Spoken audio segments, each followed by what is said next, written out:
fa ko nem na ta fane me furu la fa ko la ya ante fo ile ya ni seneke fe o fana na ambe kaba sene ka malo sene ka tiga sene o be fana na suma shi tambolo ambe bere ni mi sene amo sene ambolo lila daba ni guruna na nye bere mi soro o tete me kalo saba baloka anga so musaka betu be bola no bana ame kose kanga gele yake. Ici à Kolangeba, la majorité de la population vit de l'agriculture. Cependant, cette population vit dans une pauvreté extrême. Ce qui fait que parfois, ils n'arrivent pas à acheter des semences ou à acheter des petits équipements de labour. Pour remédier à cela, le projet les octroie une certaine somme d'argent en différentes tranches. Une première tranche destinée à l'achat de semences pour les aider dans la campagne agricole. Une deuxième tranche, dite tranche de consommation, pour les aider à avoir accès à la nourriture pendant les périodes de pic des prix de céréales.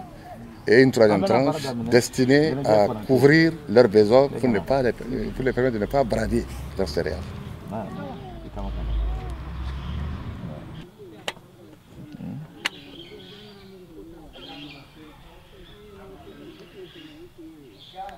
Voilà, il y a Waduru Flane. Waduru. Oh, Anchani Baradi.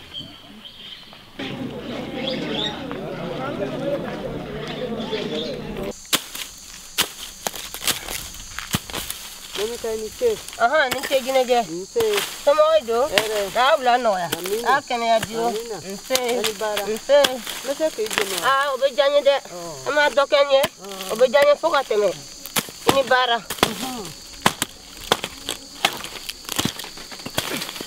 Nika daban de ka sonde. Ene na bonka ya ujalanye de. Ne rasiga limbale na daban kuru nimbolo. Eta chobedi. Neta alhamdulillah. Ah. Ala ni deme ko so. Ne ka seneke. Ka kawasoro.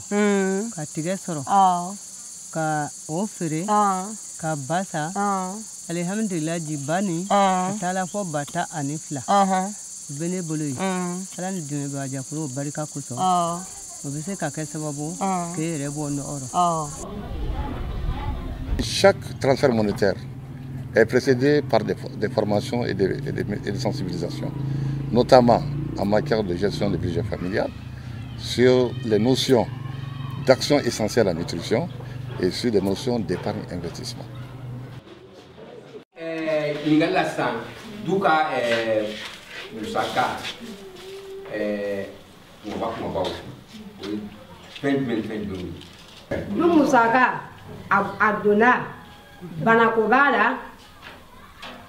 La ko bala moso ko bala nda seo donc pakola ya aka wal sur sira pakola ya anga soroda anga senefeu ani anga demu be koka o be ansama ani deme ba adi ani jabu se Anye du soro ani du musaka fo sisa. Donc du soro ani du musaka ko nga kaleke nyona. Walma du soro o kanga tia doni 82 musaka ka. Faut savoir que les femmes en majorité qui perçoivent le cash transfert sont des femmes analphabètes. Donc elles sont formées sur le budget familial qui va permettre à ces femmes-là de bien gérer l'argent qu'on leur donne au niveau de leur ménage. Ensuite, les permettre également de faire de l'économie pour mener d'autres activités et améliorer leurs conditions de vie.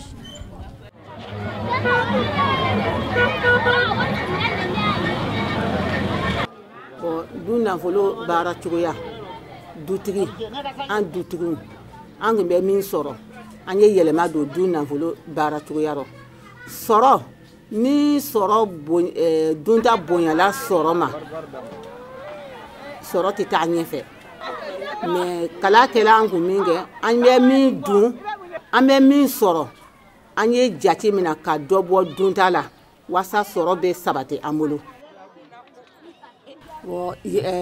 soro kele an ye yelema donna an ka duro parce que ne wari soro minge ne fere damina sukula ne ka place ne fere damina bon ne san ga soro ke ne kunte fere kela ne kun be tile ke makere ko la te mais depuis wari jila ne ma min kɛ ne taala wari don jagofɛnw nɔ ka feere kɛ n'o ye n'an ye feere kɛ n bɛ n ka debasew bɔ a la ka denmisɛnninw ka kalanko wariko bɛɛ bɔ a la denmisɛnninw n tɛ sɛgɛn kalanko bigi ko rɔ bilen n tɛ sɛgɛn kayiko la bon n tɛ sɛgɛn denmisɛnninw ka seerebɔko la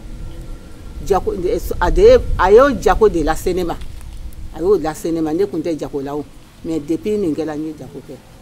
Après chaque processus de distribution d'argent, nous réalisons une enquête de suivi qui en réalité amène les enquêteurs au niveau de chaque ménage qui ayant perçu l'argent. Donc ceci pour nous permettre quand même d'avoir l'appréciation des bénéficiaires par rapport un peu au processus de distribution et également avoir une idée par rapport à l'utilisation de cet argent qui a été transféré. Salut Lumia, je suis en train de me faire un plafond de mi-fait. Quelqu'un n'est pas à mal 5 à Baranjoya. Quelqu'un est demain de la Oma. Donc, il y a le follow en fait. Word demain de la Oma, on va faire dossier ça, word nous de la dame. Sans follow.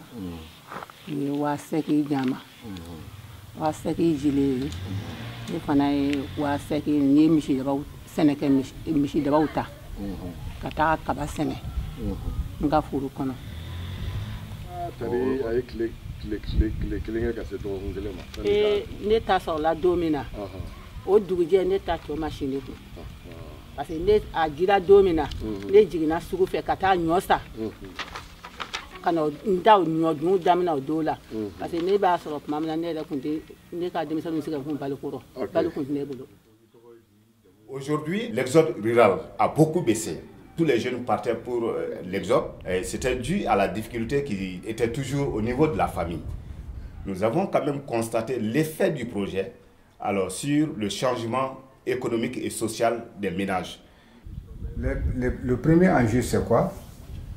Quand le projet va se retirer, quel sera le rôle de l'État? Naturellement, l'État a un rôle d'appui conseil, un rôle de suivi.